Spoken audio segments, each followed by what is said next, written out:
two presidents before. Therefore, we never know how this scenario unfolds dramatically further. Many thanks, Gulnara Kasmanbet, editor of BBC Kyrgyz.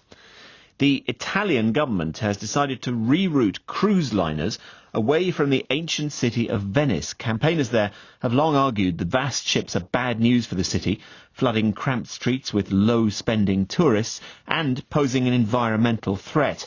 A collision in June strengthened their case when a small boat was hit by one of the liners near St Mark's Square. And now the government has announced the ships are no longer welcome in the historic centre of Venice. Jane Mosto is the founder of the think tank and conservation group We Are Here Venice. She joins me. You must welcome this, Jane.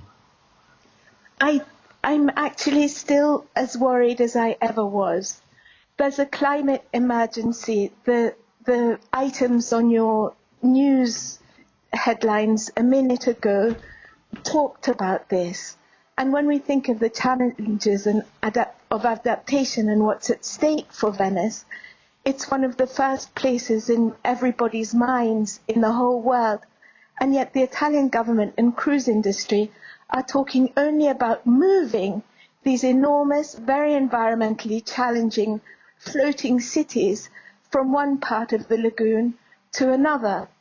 The health of the lagoon is critical to protecting Venice, and these ships cause erosion that damages the lagoon where Venice sits. Venice is in the middle of an enormous lagoon system.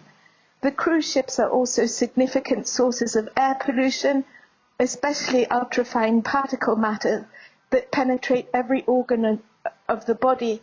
There's research to show that the ultrafine particles go through the skin. They've even found them in the placentas of expectant mothers. So you want these floating cities, as you call them, banned altogether, do you? That's a much bigger campaign.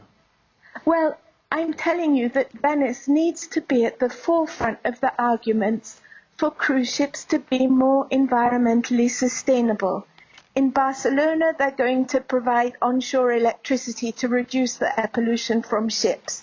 In Dubrovnik, they're going to reduce the total number of large cruise ships that can dock at the city. In Venice, so far, there's been no mention of measures to mitigate the environmental impacts of these cruise ships. We can't change the laws of physics, chemistry, and ecological interrelationships. The only thing we have the power to change are our choices. The governments need to choose to define the regulations for ship size, fuel type, total emissions. They can even talk about taxes, I dare say. Thank you very much. Cruise companies need to choose different ways to make money and provide holidays. Jane Mosto in Venice, many thanks. Now, scientists, finally, who've been studying